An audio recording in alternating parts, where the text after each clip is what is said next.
생존의 문제는요, 이 세상을 살아가고 있는 모든 사람들에게 가장 기본이 되는 문제입니다.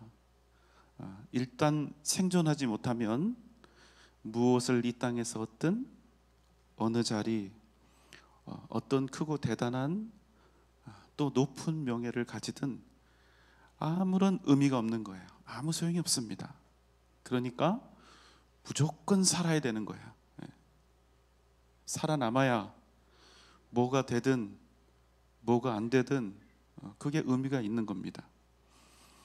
이미 내가 죽었다면 죽은 후에는 이름을 남겨도 아무런 소용이 없고 대궐같이 큰 무덤에 매장되어도 아무 소용이 없습니다.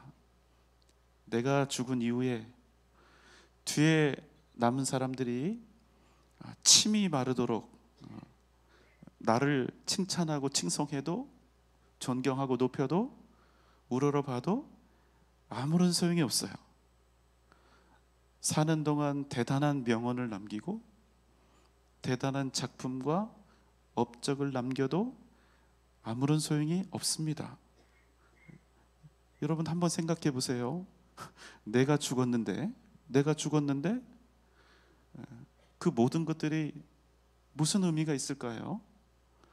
자, 우리 삼국시대를 비롯해서 중국에도 또 고대 오리엔트에도 고대 이집트에도 이 장례 문화 중에 순장이라고 하는 그 제도가 있었습니다.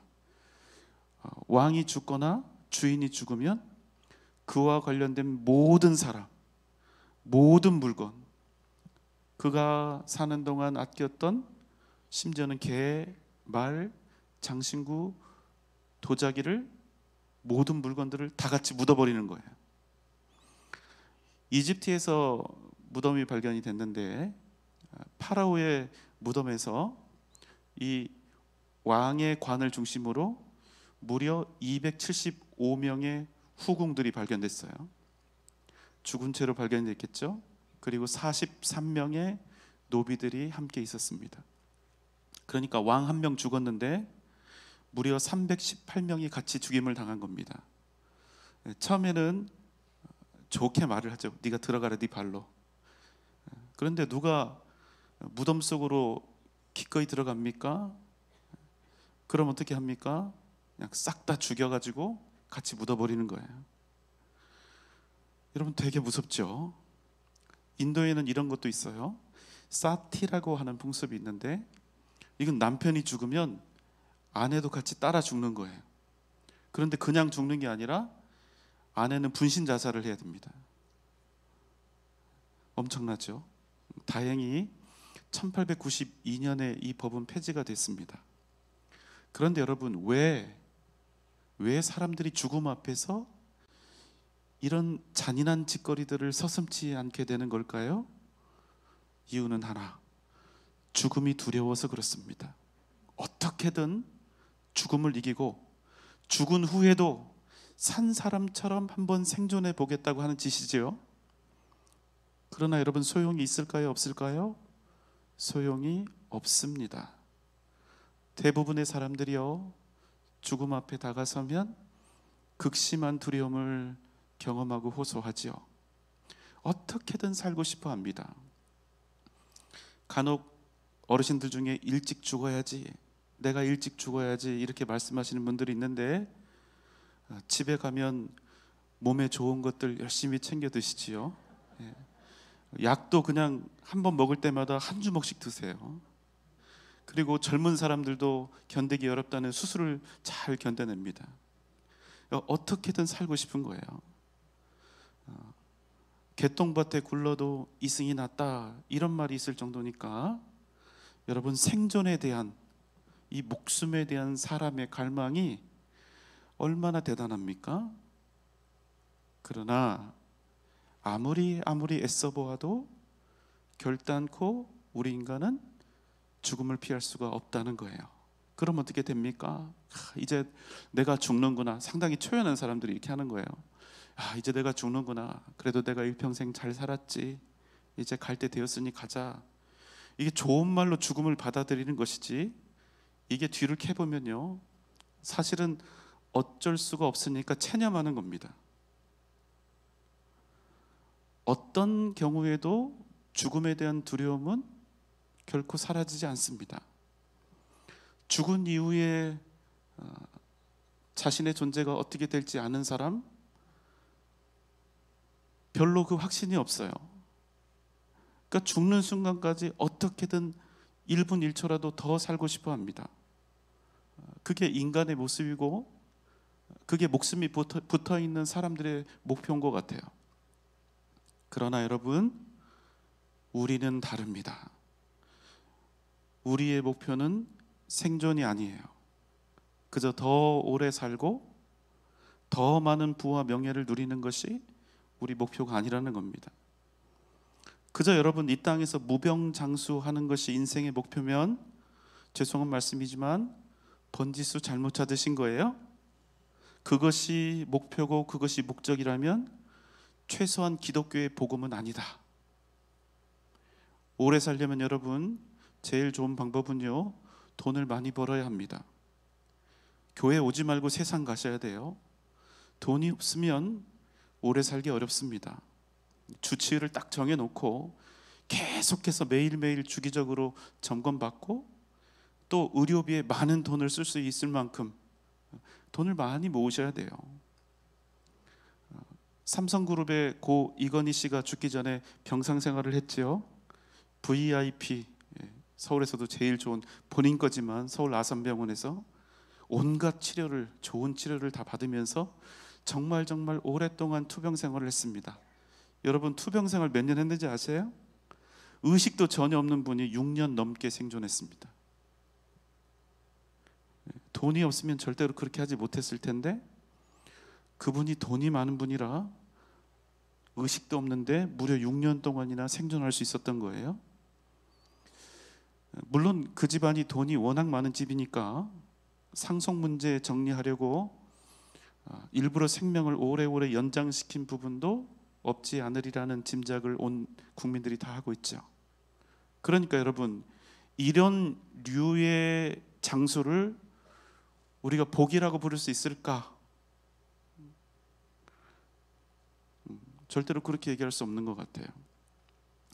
여러분, 다시 말씀드리지만 내가 예수 믿어서 오래 살아야겠다, 단순히 내가 장수하는 복을 받아야 되겠다, 죄송하지만 이건 좋은 생각이 아닙니다. 그럼에도 여러분, 성경은요 장수를 복이라고 말씀합니다. 자, 세 구절이에요. 시편 91편 16절, 에베소서 6장 1절로 3절, 잠언 10장 27절을 계속해서 연거푸 한번 보도록 하겠습니다. 내가 그를 장수하게 함으로 그를 만족하게 하며 나의 구원을 그에게 보이리라 하시도다. 자녀들아, 주 안에서 너희 부모에게 순종하라. 이것이 옳으니라. 내 아버지와 어머니를 공경하라. 이것은 약속이 있는 첫 계명이니 이로써 내가 잘되고 땅에서 장수하리라. 여호와를 경외하면 장수하느니라. 그러나 악인의 수명은 짧아지느니라.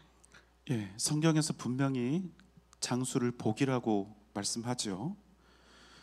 근데 이걸 반대로 우리가 역으로 생각하면 일찍 죽은 사람은 마치 하나님께 천벌을 받은 것 같다는 거예요.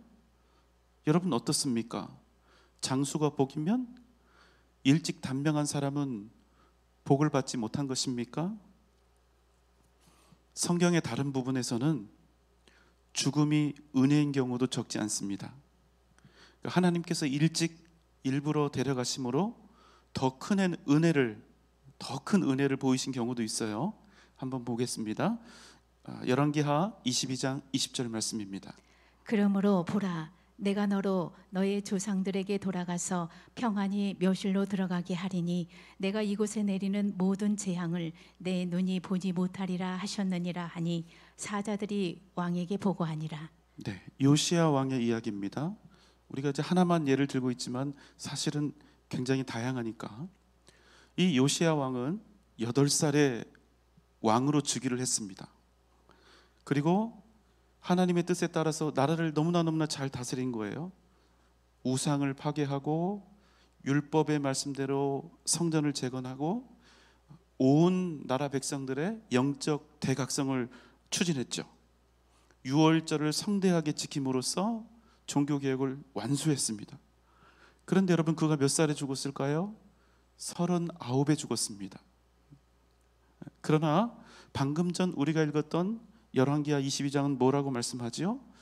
내가 너로 너의 조상들에게 돌아가서 평안히 묘실로 들어가게 하리니 내가 이곳에 내리는 모든 재앙을 내 눈이 보지 못하리라 하셨느니라. 하나님께서 요시야 왕에게 은혜를 베푸셔서 일찍 그를 당신의 품으로 부르셨다는 거예요. 뭡니까? 그에게는 죽음이 복이었다는 겁니다. 자, 여러분 잘 들어보십시오. 장수는 복입니다. 그러나 단명도 얼마든지 복일 수 있습니다. 이게 무슨 말도 안 되는 소리입니까? 잘 들어보세요. 장수는 복이 맞습니다. 누가 감히 성경에서 말씀하는 장수의 복을 부정할 수 있겠어요? 그러나 여러분, 단명도 얼마든지 복일 수 있습니다. 단 조건이 있습니다. 뭡니까? 주님 안에서 부름받는 것입니다. 요한계시록 14장 13절입니다. 또 내가 들으니 하늘에서 음성이 나서 이르되 기록하라. 지금 이후로 주 안에서 죽는 자들은 복이 있도다.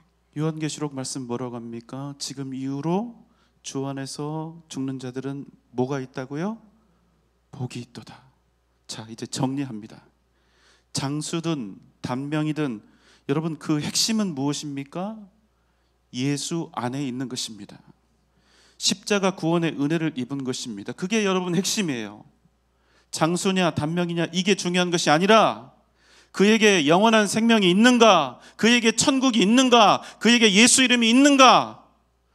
여러분, 이게 핵심이라는 말씀입니다. 여러분 믿습니까?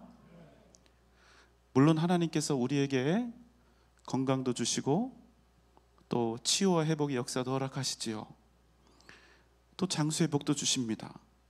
그러나 그럼에도 불구하고 우리 인생의 목표는 이 땅에서 무병장수하면서 형통하면서 오래오래 사는 것이 아니라 하나님의 백성으로서 합당한 삶을 사는 것이고 영원한 하나님의 나라에 대한 소망을 가지고 사는 것. 여러분, 그게 우리 목표라는 거예요. 아멘입니까? 그래서 여러분, 우리의 생존은 그저 오래 살고 건강한 삶을 사는 데 있는 것이 아니라 하나님의 뜻을 어떻게 하면 우리가 더 온전하게 이룰 수 있을까? 우리의 생존 방법은 여기에 달려 있는 거예요. 하나님께 합당한 삶을 사는 생존이 되어야 한다는 것입니다. 그렇게 오늘 우리가 만나는 생존의 방법은 완전히 세상에서 말하는 것과는 다른 거예요. 신명기 4장 3절 4절입니다.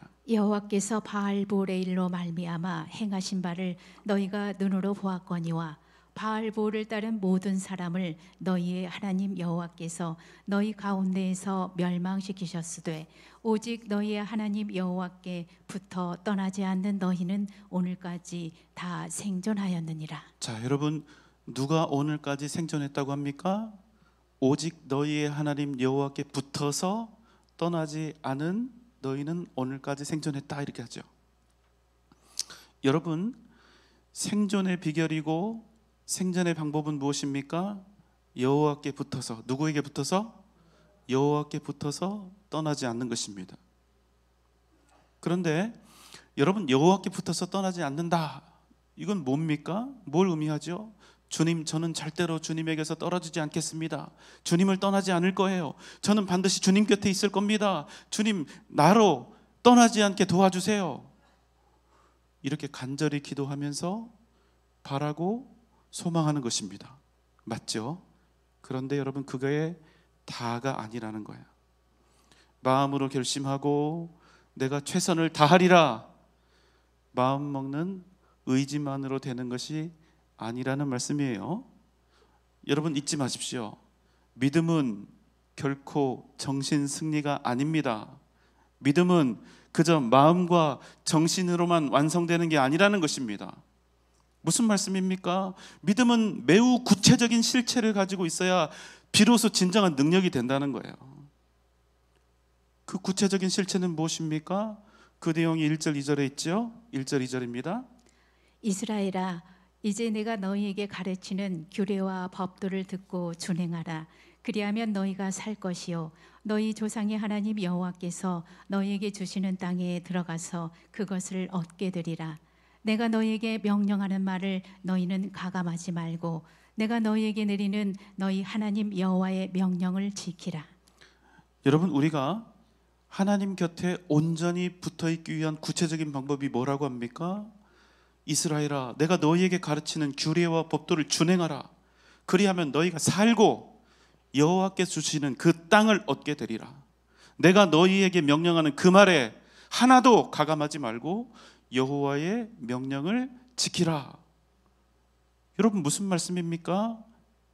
마음으로, 정신으로, 관념으로 하는 믿음 소용없다는 거예요. 말로만, 생각으로만 내가 주님께 꼭 붙어 있겠습니다, 주님을 더욱 사랑하겠습니다, 더욱 성숙한 믿음의 사람이 되겠습니다, 다 소용없다는 거예요. 그럼 무엇입니까? 하나님의 뜻 안에서 그 말씀대로 내가 실제로 살아갈 때 비로소 우리가 진짜 하나님 곁에 붙어 있을 수가 있게 된다는 거예요. 그렇지만 여러분, 오해하시면 안 되는 부분이 있어요. 더 잘 들으세요. 우리의 구원은 절대로 흔들리지 않습니다. 이 말은 우리가 결코 하나님의 곁을 떠날 수 없음을 의미합니다. 왜요? 우리의 구원, 그 이유가 우리에게 있는 것이 아니라 살아계신 하나님께 있기 때문입니다. 그러니까 우리가 하나님을 떠나고 싶어도, 하나님을 버리고 싶어도 하나님 우리를 아주 꽉 붙잡고 놔두지를 않으신다니까요. 그러면 막 살아도 되느냐? 허랑방탕하게 막 탕자처럼 평생 살아도 되느냐? 살아도 됩니다. 근데 권장은 하지 않아요. 그러니까 하나님이 기다리시죠. 천국에는 거룩하고 정결한 사람만 들어갈 수 있잖아요. 하나님께서 타락한 형태, 탕자같이 사는 아들이 있거나 딸이 있으면 기다려 주십니다. 열심히 애타게 기다리시죠. 그러나 그 아들과 딸을 반드시 천국으로 데려가셔야 되잖아요. 기다리고 기다리시다가 정 안 되면 막판에 어떻게 합니까? 우리를 세탁기에 넣고 막 돌리시는 거예요. 인생 세탁기에 넣고 빡빡 돌려서 완전히 깨끗하고 정결하게 만들어서 결국은 천국으로 데려가신다. 그렇게 여러분, 우리의 구원은 절대로 취소되지 않습니다. 그럼 무슨 말씀입니까? 우리의 구원은 취소되지 않아요. 그러나 우리가 얼마든지 하나님을 떠난 삶을 살아갈 수 있다는 거예요. 하나님의 자녀요, 하나님의 백성이지만 얼마든지 그 삶은 지옥 자식처럼 살아갈 수도 있다는 겁니다. 야고보서 2장 26절입니다. 영혼 없는 몸이 죽은 것 같이 행함이 없는 믿음은 죽은 것이니라. 여러분, 무슨 말씀이에요? 나는 하나님께 꼭 붙어 있겠다, 나는 주님을 사랑하겠다, 주님께 영광 돌리겠다, 아무리 다짐을 해봤자 삶이 죽어 있는 사람은 그 믿음도 죽은 것이나 다름없다는 거예요. 내 옆에 있는 형제 자매도 온전히 사랑하지 못하고, 특별히 나보다 연약하고 나보다 가진 것 없는 형제 자매, 또 우리가 세상에서 만나는 그 옆에 있는 동료들, 나보다 연약한 사람들, 나하고 비했을 때 열에 해당하는 사람들, 그런 사람들도 인격적으로 존중하지 못하고 곁에 있는 가족들에게조차 이기적인 사람이 아무리 주님의 사랑, 십자가의 사랑, 하나님의 은혜를 외친들 무슨 소용이 있겠냐는 거예요. 과연 그가 정말로 주님 곁에 있는 사람이 맞는가? 사랑하는 여러분, 여기 계신 우리 모든 성도님들에게 하나님께서 주시는 건강과 장수의 복이 넘쳐나시기를 주님의 이름으로 소망합니다. 그러나 여러분, 얼마나 오래 이 땅에서 내가 더 많이 행복하게, 더 많이 형통하게 장수할 수 있을까, 생존할 수 있을까, 이것에 여러분의 가치를 두시면 안 된다는 거예요. 거기에 가치를 두면 안 되고 완전히 새로운 개념의 생존의 방법과 생존의 형태를 여러분이 가지고 살아야 된다는 겁니다. 어떤 생존의 방법입니까? 살든지 죽든지 내가 세상에 속한 사람으로서의 생존이 아니라 오직 살아계신 하나님의 백성으로서의 생존, 오직 하나님의 백성으로서 생존하는 그 생존의 방법으로 살아야 된다는 것입니다. 여러분, 그것이 우리 인생의 핵심이에요. 어떻게 해야 복을 받겠느냐? 하나님의 백성답게 사는 거예요. 세상 구하지 않고. 이것을 놓치면 여러분 다 놓치는 것입니다. 여러분 기억하십시오. 우리가 얼마든지 세상에 더 좋은 것들을 구하면서 그것들을 더 많이 얻기 위해서 열심히 신앙생활을 할 수 있습니다. 정말 이기적으로 하나님을 이용하는 인생을 살 수도 있는 거예요. 뭐가 되기 위해서, 무엇을 하기 위해서 얼마든지 하나님 이용하면서 살 수 있어요. 진짜 놀라운 사실은 뭔지 아세요? 그런 이기적인 방법으로 하나님을 이용하는 사람조차도 구원을 받는다는 거예요. 왜요? 다시 구원의 이유가 우리에게 있는 것이 아니라 오직 주님께 있기 때문에. 우리를 한번 당신의 백성으로 삼으신 이상 주님이 우리를 포기하시거나 버리시는 일은 절대로 없기 때문입니다. 하지만 여러분, 우리 그렇게 살지 말자는 거예요. 그렇게 살지 말자는 겁니다. 우리가 오직 은혜로 구원을 받았으니, 최소한 우리가 하나님의 은혜로 구원받은 사람이라면, 구원받은 이후의 생존은 우리 절대로 세상에 목숨 걸지 말고 오직 주님 바라보며 살자는 것입니다.